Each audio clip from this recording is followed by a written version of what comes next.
전도서 10장입니다. 1절 4절. 전도자는 지혜가 위협받을 수 있는 인간의 불확실한 세계를 고발하고 있습니다. 지혜가 비록 무기보다 강할지라도 작은 실수나 과오로 지혜의 힘이 발휘되지 못하기도 합니다. 때문에 전도자는 죄인 한 사람이 많은 선을 파괴할 수 있다고 9장 18절에서 우려했습니다. 여기에서 죄인은 어리석은 선택을 한 사람이죠. 지혜를 소유한 사람들조차도 때때로 실수하여 평생 쌓은 지혜를 한순간에 망가뜨릴 수 있습니다. 비록 지혜의 힘이 강하고 위대하더라도 그 지혜가 한순간에 망쳐질 수 있다는 것이죠. 그래서 전도자는 바른 선택을 할 것을 고안하고 있습니다. 지혜의 위험함, 즉 인간의 지혜란 그렇게 부서지기 쉬운 것입니다. 지혜의 힘을 부인하는 것은 아니죠. 단지 지혜는 위대한 힘과 위약함이 동시에 존재하고 있음을 상기시키고 있습니다. 전도자는 이것을 1절 상반절에서 지혜를 죽은 파리가 실수로 빠져 못쓰게 된 값비싼 향유로 비유합니다. 아무리 값비싼 향유라 할지라도 죽은 파리 한 마리 때문에 쉽게 버려질 수 있듯이 지혜도 작은 실수나 어리석음 때문에 망쳐질 수 있는 것입니다. 2, 3절에서도 역시 지혜와 어리석음 사이의 바른 선택을, 4절 역시 신중함이라는 생활 지혜를 충고하는 데서 읽을 수 있듯이 2절로 4절 내용은 바른 선택할 것을 말하고 있습니다. 지혜자의 행동은 조심스럽고 성공적이고 도덕적으로 올바르다 하는 주제는 잠언에서 자주 발견되는 주제입니다. 그러므로 지혜로운 사람은 경계를 풀지 않고 바른 선택을 하는 사람이죠.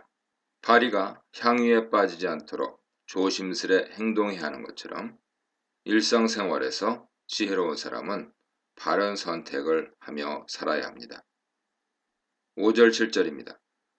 세상에는 이해할 수 없는 일들로 가득합니다. 특히 하나님의 심판을 믿는 사람들에게 정의와 지혜에 대한 보상은 희망과 선택의 기준이 됩니다. 그러나 현실은 그렇지 못하죠. 전도자는 자신이 살고 있는 시대의 모순과 부조리를 고발합니다. 그는 이런 현실에 대하여 어떤 행동을 권유하는 것은 아니고 단지 고발하고 비판하는 것으로 대신하고 있습니다. 그가 세상에서 발견한 것은 재난이라고 하는데 이것은 대체로 악으로 번역하는 히브리어 라를 옮긴 것입니다. 이 단어는 전도자가 지혜로운 자와 어리석은 자가 차별 없이 동일하게 죽어야 한다는 사실을 세상의 악이라고 표현할 때 사용한 것과 같은 것입니다. 세상 주권자, 곧 통치자에게서 큰 죄악을 발견하고 있습니다. 그 죄악을 6, 7절에서 설명하고 있는데 그것은 보상이 제대로 이루어지지 않는 모순과 부조리를 말하고 있습니다. 이 세상에서 어리석은 자가 크고 높은 자리를 차지하는 반면 부자들이 오히려 낮은 자리에 앉는 상황이 벌어지고 있는 것이죠. 어리석은 사람과 부자의 대조는 서로 맞지 않는데 이것은 번역상의 문제입니다. 6절에서 부자라고 번역하기보다는 존귀한 사람이라고 번역해야 문맥상 적절합니다. 그래서 이렇게 번역해야 할 것입니다. 우매한 자가 높은 지위를 얻고 존귀한 자가 낮은 자리에 앉아 있다처럼 말이죠. 또한 종은 말을 타고 고관들은 땅에 걸어 다니는 상황. 이는 전통신앙에 따르면 제대로 된 모습이 아닙니다. 전도자는 당시 젊은이들을 가르치는 교육자로서 활동했을 텐데 이런 상황을 학생들에게 설명하기가 쉽지 않았을 것입니다. 때문에 그는 묻고 물어야 합니다. 지금의 상황은 죄악이다 라고 말이죠. 전도자 시대는 신분제가 정당한 질서로 자리를 잡았던 시대였던 만큼 이해하기 어렵습니다. 이것이 바른 세상이 아니다 하며 전도자는 고발하고 있는 것이죠. 8절로 11절입니다. 전도자는 지혜 유약성에 대한 신뢰를 담은 일련의 다른 예들을 연속해서 소개하고 있습니다. 8절 상황은 구덩이를 파다가 실수로 빠질 수 있는 것처럼 지혜롭고 부지런한 사람도 위험에 빠질 수 있음을 보여줍니다. 다시 벽을 허물 때 일어날 수 있는 상황을 또 다른 예로 들고 있죠. 벽을 허물던 사람이 거기에 숨어있던 뱀을 실수로 건드려 물릴 수 있는 경우입니다. 그런 점에서 8절의 뱀 그리고 벽 역시 모두 위험을 내포한 실제 가능한 상황이며 벽을 허무는 사람 역시 그가 비록 벽을 허무는 건축 전문가라 하더라도 위험은 언제나 잠재되어 있습니다. 그러므로 8절의 두 가지 신뢰 모두 궁극적으로는 지혜의 유약함을 말하기 위한 것이죠. 다시 9절에서 행동과 예기치 않은 결과가 묘사되어 있습니다. 숙련된 기술이나 행동이라도 때때로 좋지 않은 결과를 가져올 수 있습니다. 9절의 돌을 깨는 사람은 이스라엘의 건물이 대부분 돌로 건축되는 만큼 당시 주변에서 쉽게 만날 수 있습니다. 숙련된 석공일지라도 자신이 다루는 그 돌로 인해 상처를 입을 수 있는 상황을 말하고 있는 것이죠. 장작을 팰 때 실수로 상해를 당할 수도 있습니다. 실제로 신명기 19장 5절 참조해 보세요. 이렇게 8, 9절은 자연과 일상에 대한 관찰, 경험에서 터득한 주변 세계 모습을 간결하고도 인상적으로 표현한 것으로서 전문가 즉 지혜자에게도 실수가 일어날 수 있고 또 위험에 처할 수 있음을 강조합니다. 지혜도 이처럼 위태로울 수 있다는 것이죠. 한편 11절은 뱀 주술에 관한 특이한 기술, 곧 지혜를 말하고 있습니다. 뱀 주술의 기술과 경험을 가진 사람일지라도 실수로 뱀에게서 해를 입을 수 있을 뿐만 아니라 그 기술을 사용할 시기를 놓치면 그 기술마저 불필요하다고 경고합니다. 11절 역시 어떤 전문가라 할지라도 실수나 실패를 할 수 있으며 자신의 전문성을 제때 살릴 수 없을 때는 무용지물이 될 수 있다 하는 메시지를 던지고 있습니다. 반대로 비록 독서라 할지라도 적절하게 다룰 수 있다면 결코 유해한 것이 아닌 것처럼 지혜 역시 잘 활용해야 한다 강조하는 것입니다. 이와 같은 상황들을 나열하는 것은 어떤 전문가에게도 잠재적인 위험이 있는 것처럼 지혜자라도 바른 선택과 긴장을 해야 한다 하는 것이죠. 전도자는 지혜의 힘을 잘 알고 있지만 역시 지혜의 허점도 말하고 싶어 합니다. 이 모든 언급들을 종합해 볼 때 전도자에게 있어서 지혜로운 사람은 조심스럽고 자만하지 않고 신중하고 바른 선택을 하는 사람이죠. 반대로 어리석은 사람은 모든 것을 갖추었으나 심지어 지혜를 얻었다 해도 작은 실수로 이마저도 놓치는 사람입니다. 지혜를 얻기 위해 평생 지혜를 추구했던 전도자. 그가 얻은 지혜로운 삶은 형이상학자이거나 고상한 철학을 기초로 일상을 벗어난 초인이나 도인의 것이 아닙니다. 그가 구하는 지혜로운 삶은 지극히 전통적인 지혜와 맥을 같이 하면서 특히 현실 안에서 평범하고 일상적인 삶 속에서 발견할 수 있는 친숙한 지혜입니다. 그는 지혜를 얻었다고 하여 자만하지 말라고 경고합니다. 지혜와 어리석음은 분명 차이가 있으나 지혜는 언제든지 어리석음의 그물에 빠질 수 있습니다. 지혜를 얻기는 어렵지만 망치기는 쉽습니다. 지혜는 어리석음으로 오염될 수도 있습니다. 그가 구하는 일상적인 지혜란 평범한 생활에서 조심하고 신중하고 말과 행동에 절제하고 자기 일에 충실하고 근면하며 책임을 다하는 것이죠. 특히 지도자의 경우 그 사람이 지녀야 할 이런 속성의 지혜는 한층 더 엄격한 기준이 요구됩니다. 오늘날 전문성과 경쟁력만이 개인이나 국가가 살아남을 수 있는 유일한 힘이라고 사방에서 외치고 있습니다. 우리가 오랫동안 가꾸고 닦아온 신앙, 도덕, 양심, 덕이 때로는 무색하죠. 하지만 우리 모두는 잘 알고 있습니다.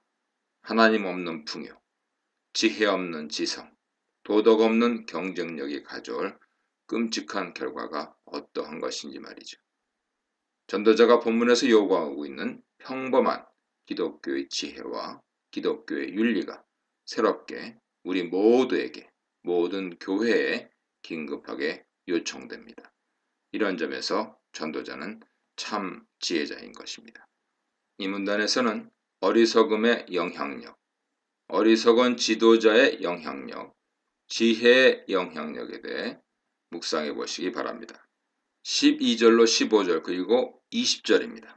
말은 그 사람의 본질을 드러내는 통로죠. 전도자는 12, 15절에서 어리석은 자의 고질병을 지적하는데 말에서 시작하는 것입니다.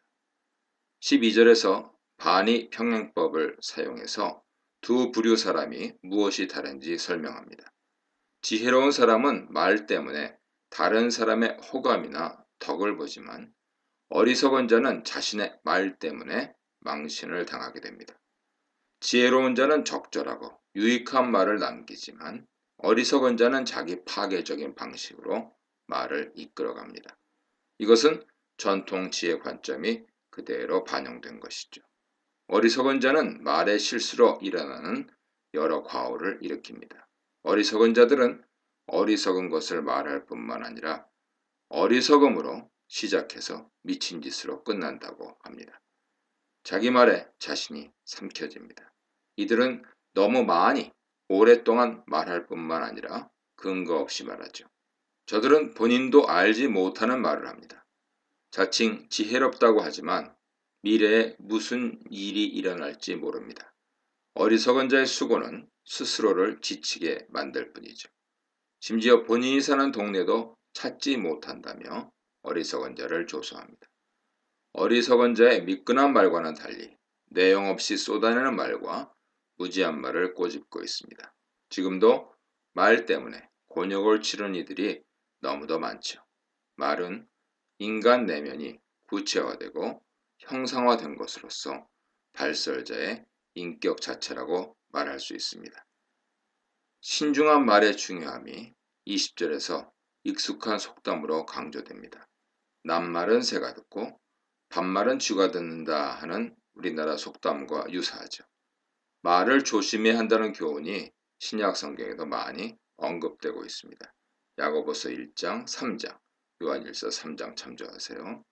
20절에서 밀담이 중요한 정치 스파이나 밀거자와 같은 특정 계층뿐만 아니라 모든 사람의 행동에서 말의 신중함이 중요하고 이는 특히 지혜로운 사람과 어리석은 사람을 구분하는 기준이 됩니다.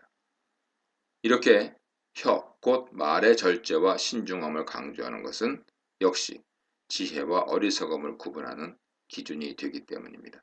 즉, 말을 절제하고 말을 아껴 비밀을 유지하는 것은 지혜로운 사람이라면 어떤 상황에서도 반드시 지켜야 할 지혜입니다. 지혜로운 자와 어리석은 자의 절대 경계란 없기 때문에 말에 있어서 어리석음을 피하고 말의 절제와 비밀 유지를 통해서 지혜의 삶을 살 수 있도록 긴장하고 주의할 것을 전도자는 말하고 있습니다. 16, 19절입니다. 이 부분은 부패한 사회에서 흔히 볼 수 있는 어리석은 통치자의 생활 양식을 반영한 것입니다. 그러면서 복된 나라가 어떤 나라인지 보여줍니다. 전도자는 정의를 행하지 않는 관리들과 백성들과 종들을 억압하고 독재하는 권력자들에 대하여 불평한 적이 있습니다. 지금 그는 다시 그들의 일상 행동에 주목합니다. 전도자가 지도자들에게 요구하는 것은 평범한 일상에서 발견되는 절제와 근면이죠. 그는 결코 파티나 즐거움을 비난하려는 것이 아닙니다. 오히려 일상 기쁨을 만끽할 것을 여러 차례 권유한 사람입니다. 하지만 무책임하고 부패한 지도자들을 통해 본 현실 세계는 석가래가 내려앉는 것과 집에 물이 새는 것과 같습니다. 지도자들에게 게으름을 경계하고 근면함과 책임을 갖출 것을 요구하고 있는 것이죠. 전도자는 왕 혹은 귀족과 같은 지도층을 관심 대상으로 삼으면서 이들의 통치를 축복과 저주의 대상으로 대조하고 어린 아이가 왕이 되는 상황을 진술하고 있습니다. 나르가 왕이 된다는 것은 자격이 없는 사람이 불의한 방식으로 통치자가 되는 것을 의미하기에 어리석은 일에 속한 것입니다. 통치자가 지녀야 할 또 다른 자질은 독주를 피하는 일이죠. 술은 통치자, 모든 사람으로 하여금 어리석음에 쉽게 빠지게 만듭니다. 16절에서 아침부터 잔치하는 나라여 라는 표현은 공직 의무를 게을리하고 노는 일에만 몰두하고 있는 방종을 나무라고 있습니다. 책임감 없는 귀족들이 꼭두각시 왕을 왕좌에 앉혀놓고 권력과 향락에 도취되어 있는 상태를 묘사한 것이죠. 반면에 복이 있는 나라는 왕의 인품이 고결하고 먹고 마시는데 육신의 욕망을 절제할 줄 아는 관리들이 섬기는 나라입니다. 이어 빵과 포도주와 돈의 문제를 다루는 19절 역시 근면이라는 주제와 맞물려 있습니다. 사실 이 문장은 의미가 모호합니다. 전도자에게 있어서 빵과 포도주는 인생 기쁨의 기초가 되고 돈은 이 둘을 얻게 해주는 수단이 됩니다. 포도주와 빵은 인간 욕구를 부분적으로 충족시켜주는 것이죠. 이것들은 적절하게 취할 때 인생에 유익합니다. 돈은 부지런한 노동에서 나오고 노동은 인생을 진지하고 지혜롭게 살도록 합니다. 그러나 그 돈이 불이하게 얻어지거나 사용될 때 뇌물과 같이 그런 돈은 독약이 되는 것이죠. 이 주제를 16, 17절과 연관 지을 때 이 단락은 전체적으로 절제야말로 지혜로운 사람의 특징이라는 측면으로 이해될 수가 있습니다. 이런 관찰을 근거로 할 때 18절 게으른 석가래가 내려앉고 손을 놓은즉 집이 새느니라 하는 것은 부지런함과 게으름은 지혜로운 사람과 어리석은 사람을 구별하는 기준이 되므로 근면은 지혜로운 사람의 특징이 되는 것이죠. 지혜로운 사람은 어리석은 행동인 게으름, 태만, 무책임을 피해야 합니다. 이를테면 게으름 때문에 적시에 대처하지 못하고 집이 붕괴되어 심할 경우 어리석은 자의 가정 혹은 개인집은 비참한 결과를 맞이하게 되는 것이죠. 이를 다시 16, 17절의 왕과 연결해 볼 때 18절의 집을 개인 차원을 넘어 왕국과 같은 나라 범주로 확대한다면 게으름은 국가의 파멸까지 일으킬 수 있는 것입니다. 이와 같은 어리석음은 종류, 분량에 관계없이 아무리 작은 것이라도 모든 지혜를 순간에 망칠 수 있는 향유에 빠진 죽은 파리와 같은 것입니다. 전도자는 지혜의 힘보다는 지혜의 유약함에 문제를 강조하고 일상생활에서 쉽게 발견할 수 있는 그러한 신뢰들을 들려주면서 지혜를 유지 보존하도록 주의시키고 있습니다. 이런 예들은 언제라도 돌출할 수 있는 잠재적인 위험함이 있기에 지혜로운 자라도 늘 조심할 것을 가르치고 있습니다. 이는 지혜의 고전적 유익만을 주장하는 전통지혜라는 측면에서 볼 때 매우 새로운 관찰입니다. 그럼에도 불구하고 전도자는 전통적으로 가치를 두고 있는 여러 형태의 지혜로운 삶, 말, 근면, 절제 등에도 가치를 두고 이를 조심스럽게 선택하고 지키도록 권고하고 있습니다. 전도자가 제시하는 지혜로운 사람은 오늘 여기 평범한 일상을 충실하게 사는 사람입니다. 이것은 평생 지혜를 좇은 신앙 지혜의 정수인 것이죠. 전도자 그리고 지혜로운 사람은 바로 오늘의 평범한 일상을 가장 충실하고 정직하게 절제하며 사는 사람입니다. 이 문단에서는 말과 행실로 드러나는 지혜와 어리석음, 지나친 열심과 게으름의 어리석음, 통치자와 관리들의 지혜에 대해 묵상해 보시기 바랍니다.